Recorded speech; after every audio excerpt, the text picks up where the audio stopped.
সংস্কারের জন্য এত বেশি সময় নেওয়া যাবে না, যাতে পরিবর্তনের আকাঙ্ক্ষা স্থিমিত হয়ে যায়, এমন মন্তব্য করে বিএনপির স্থায়ী কমিটির সদস্য নজরুল ইসলাম খান বলেছেন, বিএনপি সংস্কারের বিপক্ষে নয়।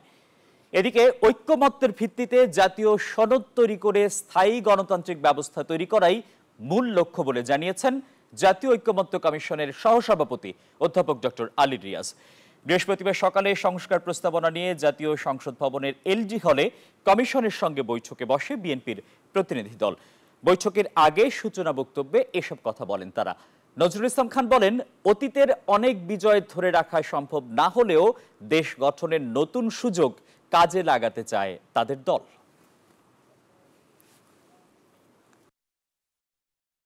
বিভিন্ন বিষয়ে জাতীয়তাবাদী দলের পক্ষ থেকে মতামতগুলোর ক্ষেত্রে ঐকমত্য সুস্পষ্ট, কিছু বিষয়ে ভিন্ন মত আছে, সেগুলো আমরা আলোচনা করব এবং আমরা আশা করি আমরা এক জায়গায় আসতে পারব। সেই জন্যই এই আলোচনা। আমি বারবার যেটা বলি, আবারও বলি, আপনাদের যারা গণমাধ্যমে তারা জানেন, আমি বারবার বলি যে টেবিলের দুই ধারে বসলেও আমরা আসলে দুই পক্ষ নই।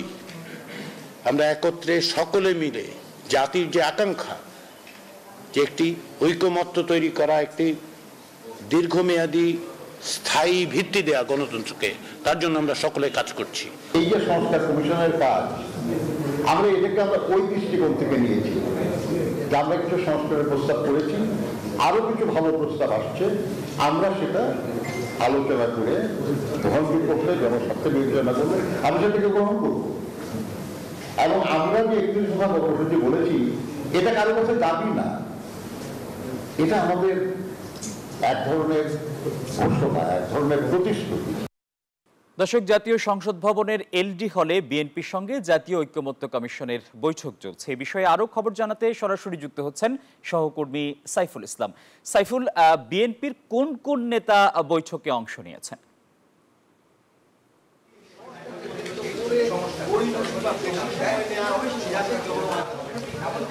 আসিফ টিপু, আপনাকে ধন্যবাদ।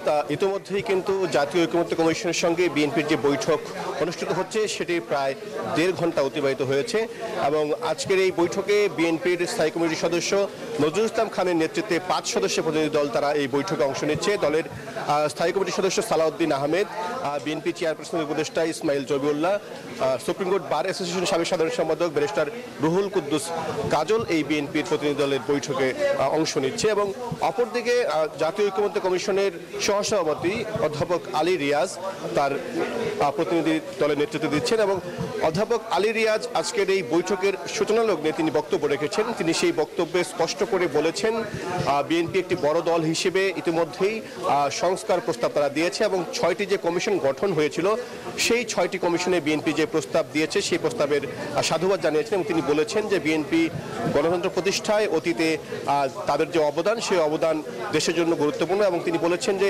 সবাইকে নিয়েই আসলে রাজনৈতিক সমঝোতার ভিত্তিতে একটি জাতীয় সনদ গঠন করতে চান, যেই সনদের ভিত্তিতে আসলে রাষ্ট্র আগামী দিনে এগিয়ে যাবে এবং গণতন্ত্র আর যাতে হোঁচট না খায় সেজন্য তিনি কাজ করবে বলে সেটি তিনি জানিয়েছেন। অপরদিকে বিএনপির স্থায়ী কমিটির সদস্য নজরুল ইসলাম খান সূচনা পর্বে তিনি বক্তব্য রেখেছেন। তিনি বলেছেন, বিএনপি দীর্ঘ সময় ধরে গণতন্ত্র প্রতিষ্ঠার জন্য যে আন্দোলন সংগ্রাম করছে, লড়াই চালিয়ে যাচ্ছে, তাদের দলের বিপুল সংখ্যক নেতাকর্মী তারা এই গণতন্ত্রের জন্য প্রাণ দিয়েছেন। সেজন্য তারা কিন্তু আসলে গণতন্ত্রকে একটি প্রাতিষ্ঠানিক রূপ দিতে চায় এবং গণতন্ত্রকে এগিয়ে নিতে চায় এবং বিএনপি সংস্কারের পক্ষে, সেটি কিন্তু তিনি আজকে বলেছেন। এবং তিনি বলেছেন, জাতীয় সনদ যদি গঠন নাও হয়, তারপরেও বিএনপি তাদের যে 31 দফা রয়েছে, সেই 31 দফার মাধ্যমে জাতির কাছে তারা প্রতিশ্রুতিবদ্ধ, তারা পরিবর্তন করতে চায়, সেটি কিন্তু আজকে বলেছেন।